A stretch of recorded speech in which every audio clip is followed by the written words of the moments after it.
que feriez-vous si, en tant que simple lycéen japonais, vous étiez projeté dans un autre monde, sans le moindre pouvoir shéaté, et frappé par la malédiction de ne pas pouvoir parler la langue humaine? N'importe qui aurait sombré dans le désespoir. Pourtant, Makoto Mizumi a transformé ce handicap en la plus parfaite et la plus implacable des armures juridiques, bâtissant au passage un empire commercial secret qui fait trembler tout le continent. Le plus fascinant chez ce protagoniste, c'est que malgré une puissance brute comparable à celle du Dieu créateur, il n'a jamais cherché à conquérir le monde par la force. Non, ses armes sont le droit, la logistique et la puissance froide du capitalisme pur. Aujourd'hui, décortiquons le mythe commercial le plus hardcore des mondes parallèles, et découvrons comment la compagnie Kusunoha a manipulé l'économie mondiale, poussé les vieux cartels à la faillite et forcé les plus grands empires à genoux. Tout commence par une faille juridique qui fait encore cracher du sang aux fonctionnaires locaux. À l'origine, Makoto ne souhaite absolument pas régner. Son rêve le plus fou est de mener une vie paisible de marchand discret. Malheureusement, la déesse inutile de ce monde, le jugeant trop laid pour ses critères de beauté superficielle, le maudit en le privant de la parole humaine. Un sort cruel, certes, mais qui s'avère être la pire erreur de la déesse. Sans le vouloir, elle vient d'offrir à Makoto un passe-droit divin. Selon la loi locale, n'étant pas capable de parler la langue des hommes, Makoto est officiellement classé comme un sous-humain, c'est-à-dire un monstre. Ironie du sort. Toutes les lois, les tribunaux, les armées et les bureaux de taxation de ce monde ont été créés exclusivement pour régir les humains. En un instant, la compagnie Kusunoha échappe totalement à la juridiction des gouvernements locaux. Peu importe la stratégie des fonctionnaires corrompus ou des rivaux jaloux pour tenter de le couler en utilisant la loi, tous se heurtent à une réalité absurde, la loi des hommes ne s'applique pas aux monstres. Impossible de poursuivre Makoto en justice, impossible de taxer ses bénéfices. Le jeune homme obtient ainsi une immunité fiscale et légale absolue. Sa compagnie commence à écraser la concurrence sur le marché, tandis que ses rivaux, impuissants, ne peuvent que regarder le massacre. Armée de cette immunité totale, la compagnie Kusunoha lance alors une attaque dévastatrice contre le secteur de la logistique. Dans ce monde impitoyable, les caravanes commerciales doivent traverser des terres sauvages d'une dangerosité extrême pour acheminer des marchandises.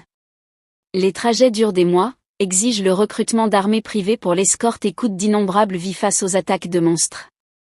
En conséquence, le prix des matériaux rares atteint des sommets astronomiques. C'est le moment choisi par la dragonne Tomo pour entrer en scène. Grâce aux portes de brume, elle introduit la téléportation spatiale, effaçant des milliers de kilomètres en une fraction de seconde. Pendant que les anciens cartels prient les dieux sur les routes et répercutent le coût exorbitant des assurances sur leurs prix, la compagnie Kusunoha transfère les ressources les plus précieuses du fond des âges directement dans ses entrepôts urbains, à coût zéro et sans le moindre risque. À ce niveau-là, ce n'est plus du commerce, c'est une machine à imprimer de l'argent. Face au risque d'effondrement total de l'économie de la ville de Tsige, Makoto fait preuve d'un sens de la macroéconomie magistrale. Il sait pertinemment que s'il vend ses potions miracles à un prix dérisoire, les petits apothicaires et les marchands locaux feront immédiatement faillite. Le chômage de masse qui en découlerait provoquerait des émeutes sanglantes capables de détruire la cité. Kusunoha applique alors une stratégie de prix plancher d'école de commerce, Makoto verrouille le prix de vente de ses produits. Ce tarif garantit que les plus pauvres puissent se soigner, tout en laissant une marge de manœuvre aux petits commerçants pour survivre. Cette vision à long terme permet à la compagnie de gagner instantanément la dévotion quasi fanatique des classes populaires.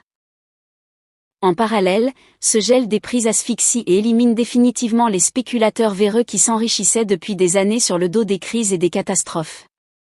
Makoto prouve ainsi au monde que sa guilde est là pour bâtir des infrastructures et sauver des vies, pas pour tondre les consommateurs. Cependant, cette attitude indépendante finit par irriter profondément l'élite de Tsige, à commencer par les aventuriers de haut niveau. Ces mercenaires habitués à jouer de l'épée se croyaient tout-puissants, méprisant les marchands et imposant leurs règles sur le marché des matériaux rares. L'arrivée de la compagnie Kusunoha, capable de produire ces ressources rares à l'échelle industrielle, brise net leur monopole financier. Plus incroyable encore, Makoto impose une règle d'or non négociable. Quiconque manque de respect ou menace un employé de la compagnie se voit banni à vie de l'accès aux armes de pointe et aux potions de haut rang. C'est le coup de grâce.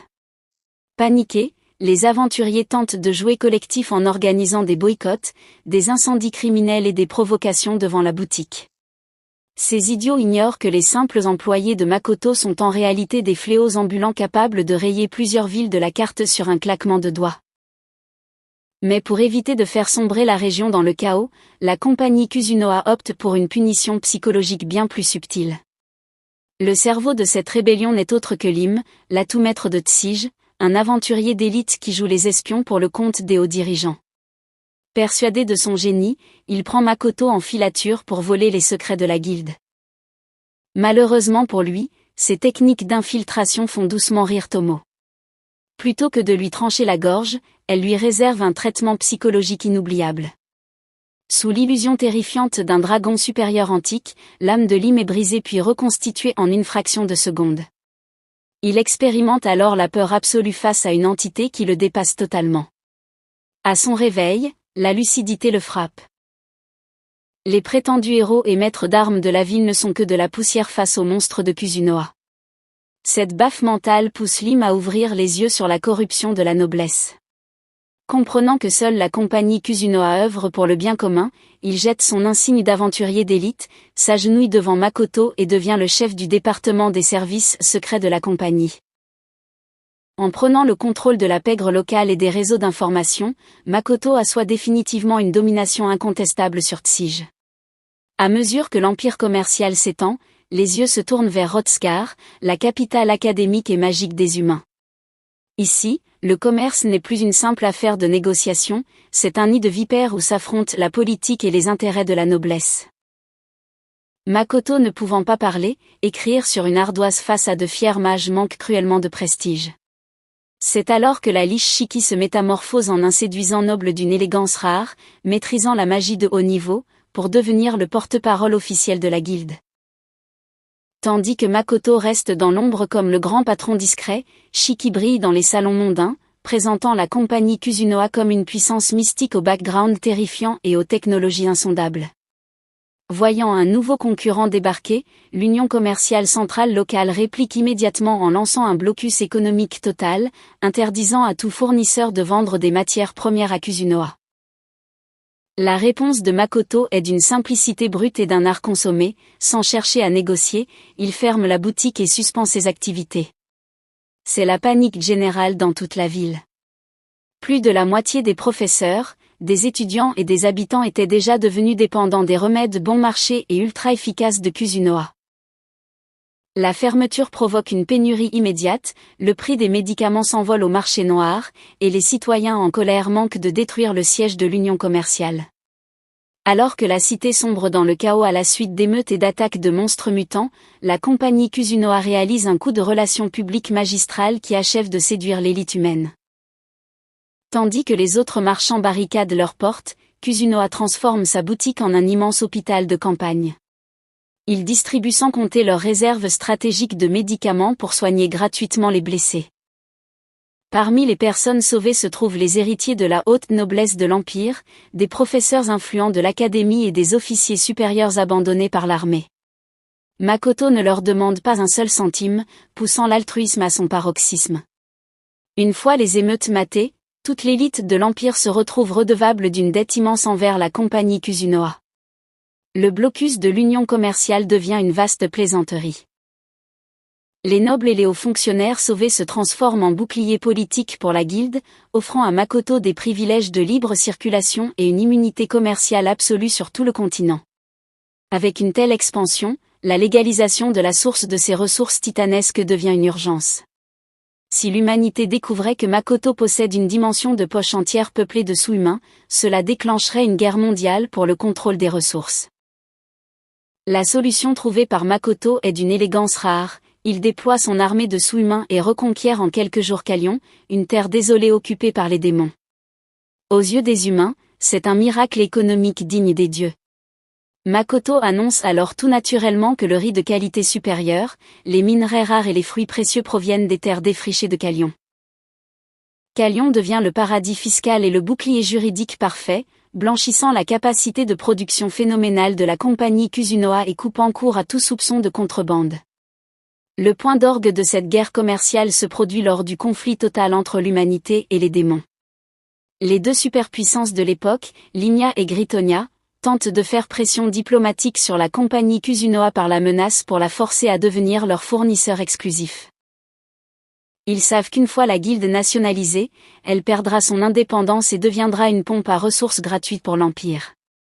Face à cette tentative de soumission, Makoto affiche une neutralité de fer, il ne fournit aucune arme offensive et refuse de prendre parti. Si un empire tente de jouer les traîtres ou d'imposer des sanctions, Kusunoha coupe froidement tout approvisionnement en matériel médical de pointe.